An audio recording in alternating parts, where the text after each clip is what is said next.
Cowok cuma kencing doang. Tapi tanpa sengaja. Nemu seonggok rok sebesar telapak tangan.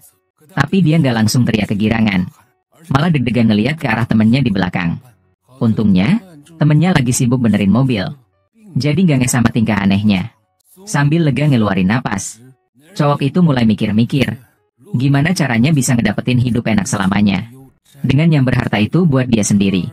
Tapi kelakuan sembunyi-sembunyinya. Cepat ketahuan sama si gendut, namanya Denny. Si gendut kira dia lagi susah. Langsung teriak nawarin bantuan dengan baik hati. Karena udah nggak bisa ditutup-tutupin. Cowok itu cuma bisa ngeluh pelan, terus pura-pura kaget. Balik badan sambil bisik, "Oi, sini lihat ini. Lihat ini, kemari." Baru selesai ngomong, cowok itu udah nyesel banget. Tapi si gendut udah nyungsep di sampingnya. Cuma pegang-pegang doang. Si gendut langsung kaget sampai nggak bisa ngomong. Bahkan lupa banget ngusir lalat yang biasanya paling dia benci. Buat ngecek emas itu asli apa enggak. Si gendut ngeluarin korek api tekanan tinggi dari saku. Sampai api ribuan derajat. Nyembur ke bongkahan kuning itu lama banget.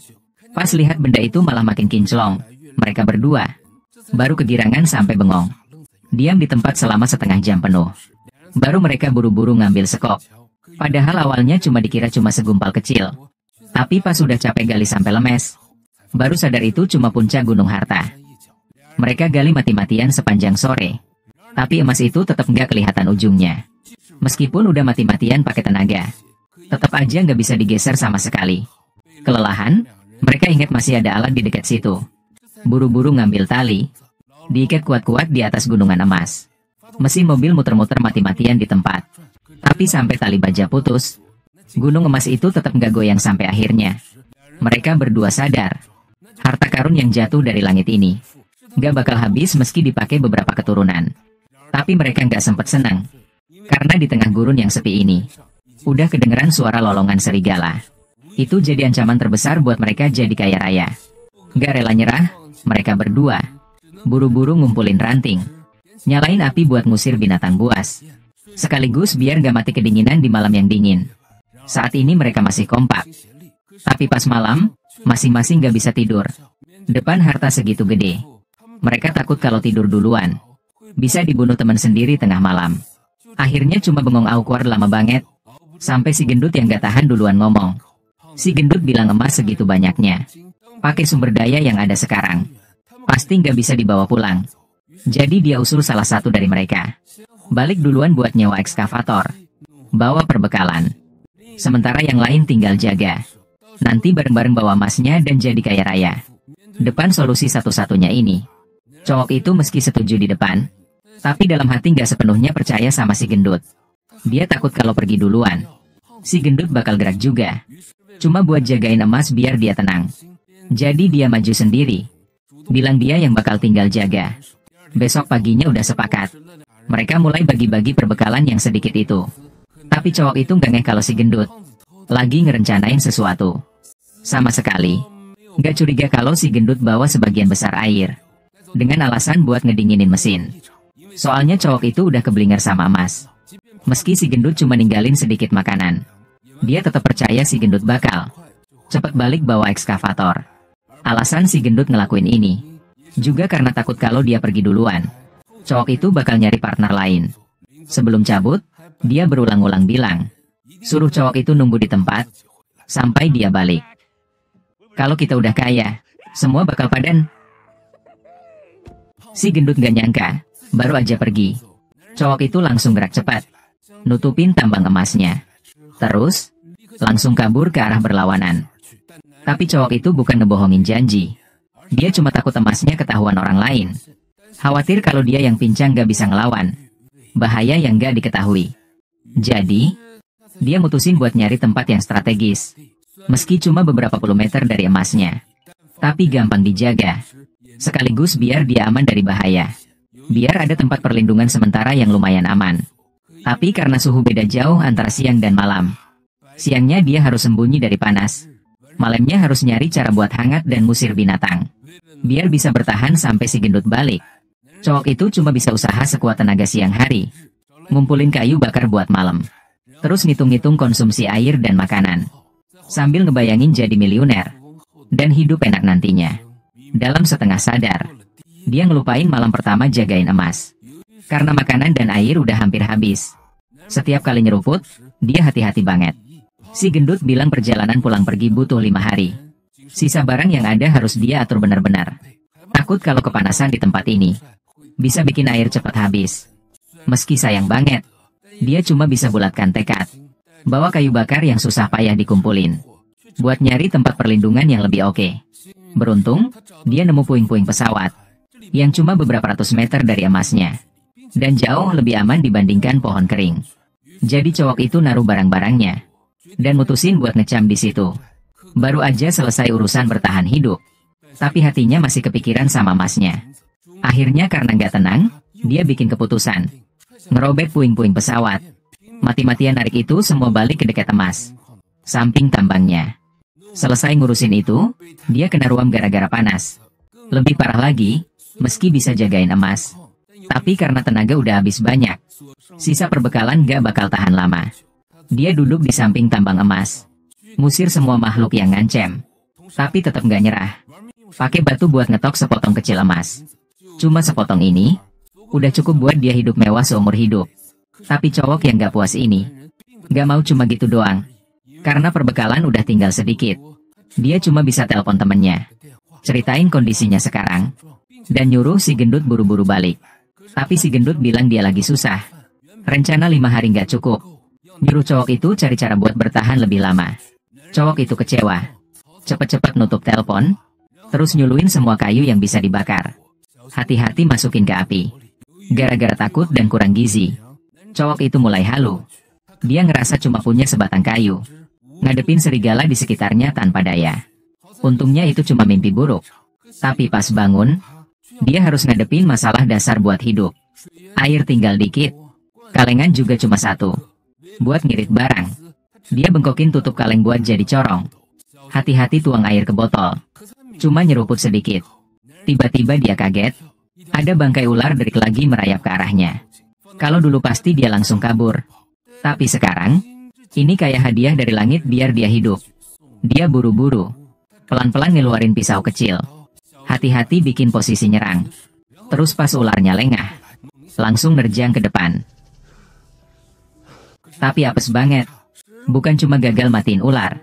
Air sisa yang dikit, malah tumpah gara-gara dia kegirangan.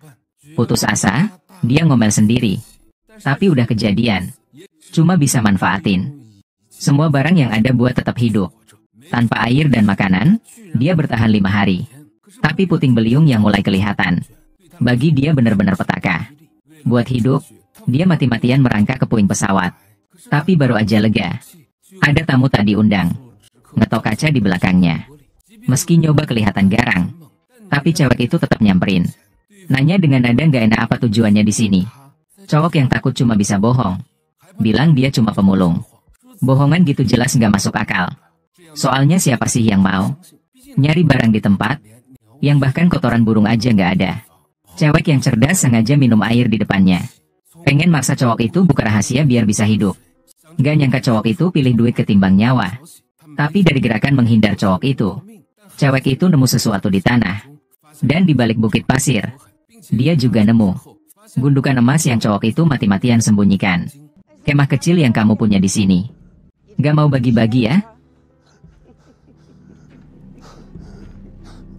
Udah bikin hotel bintang 5 buat diri sendiri, ya? Sambil ngomong, cewek itu mulai bongkar tendanya. Cowok yang takut dirampok udah gak punya pilihan. Cuma bisa mati-matian ngangkat sekop. Ngebacok kepala cewek itu sampai hancur. Dia yang belum pernah bunuh orang. Saat ini gak takut sama sekali. Malah kayak nemu harapan hidup. Langsung nyamperin buat ngerampas semua makanan yang ada di badan cewek itu. Cowok itu seneng banget makan minum. Kenyang, langsung cari cara buat ngatasin mayat. Dia gali lubang gede di pasir gak jauh dari situ. Mati-matian narik cewek itu ke lubang. Tanpa rasa bersalah buang ke dalam. Ngambil sekop dan cepet-cepet nutup mayat itu. Tapi karena tenaga udah habis, dia nggak bikin kuburan yang rapi. Mayat cewek itu cepet banget digali anjing liar. Cowok itu takut dia juga jadi makanan. Ngusir anjing-anjing itu. Terus buru-buru narik mayat cewek ke tempat yang lebih jauh. Tapi karena kecapean sampai sore, nggak bisa balik, dia nggak bawa korek. Akhirnya cuma bisa bakar cewek itu. terus nginep di samping api itu semalaman. Berkat kontribusi cewek itu, dia bisa bertahan beberapa hari lagi. Kira-kira udah aman nunggu temennya balik. Besoknya, temennya malah bawa kabar buruk lagi. Saat itu cowok itu akhirnya ngerasa putus asa. Mau pergi aja. Tapi gara-gara temennya ngomporin, akhirnya dia tetap mutusin buat stay di situ. Sekilas, udah lewat 5 hari lagi dari janji awal. Tapi pas ada mobil lewat, dia yang takut ketahuan, tetap aja dikendalikan sama nafsu buat harta itu. Dia narik badan yang udah remuk. Ngarep masih bisa ngelewatin 1 malam lagi. Tapi puting beliung yang udah jadi badai pasir maksa dia balik ke gubuk yang dia kira bisa nyelamatin. Pasir beterbangan ngerobek atap sama ember airnya, sampai akhirnya ngerobohin tiang utama. Baru puas kalau dia ketimbun pasir. Mungkin Tuhan gak suka sama kelakuannya. Sengaja bales dendam buat cewek yang mati salah. Gak cuma nancepin akar pohon ke badannya, tapi sengaja ninggalin dia hidup, biar ngerasain putus asa sebelum mati. Semua barang yang bisa dipakai udah penuh pasir, kecuali gundukan emas itu. Tetap kayak pas pertama kali ketimbun pasir. Dia pingsan di atas gunung emasnya. Pas bangun tetap gak mau pergi. Nahan sakit buat narik kayu dari badannya. Tetap ngeyel. Ngerasain besi panas dibakar nyanyi di badannya. Sakit yang bikin ngilu. Ini bikin dia pingsan lagi. Dalam setengah sadar, dia kayak ngeliat cewek yang dia bakar muncul lagi di depannya. Suara telepon nyadarin dia. Dia buru-buru ngerangkak ke sana. Kira akhirnya bakal selamat. Cuma dengar kabar si gendut nggak bisa balik lagi. Akhirnya putus asa. Dia ngamuk. Mati-matian nyuruh buru-buru. Tapi tiba-tiba dengar suara cewek dari belakang. Dia noleh, hampir mati ketakutan. Cewek yang dia bakar sendiri sekarang berdiri baik-baik di situ. Setelah kaget sebentar, dia malah lega. Kira dia udah ikut cewek itu ke neraka. Baru sadar itu adik kembar cewek itu. Cewek itu nanya apa dia lihat kakaknya. Tapi dia yang ketakutan. Mana berani jawab pertanyaan adiknya. Setelah ngusir adiknya, dia pingsan lagi. Sampai bangun lagi udah deket senja. Lihat lingkaran api di sekitarnya. Dia baru ngerasa agak bersalah. Soalnya ini jelas adik yang baik hati. Sebelum diusir, bantuin ninggalin api buat ngusir binatang. Sebagai benteng terakhir buat nyelamatin dia. Tapi pas api udah mau padam, anjing-anjing liar yang udah lama ngintip akhirnya nyamperin dia. Tanpa daya buat ngelawan, dia cuma bisa mati-matian nyuruh si gendut balik. Tapi api udah padam semua. Anjing-anjing itu mulai nyerang dia. Dia minta tolong putus asa. Semua didengar jelas sama si gendut. Tapi si gendut yang nutup telepon.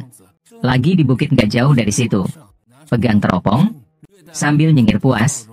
Lihat cowok itu dicabik-cabik anjing. Kaleng-kaleng sisa makanan di tanah. Nunjukin dia udah lama ngendon di situ. Sementara cowok yang gak tahu apa-apa udah mati rasa. Ngerasain badannya dicabik sedikit demi sedikit. Pas cowok itu udah gak gerak, si gendut baru nyalain mobil. Terus dengan santai muncul di samping cowok itu tanpa jejak.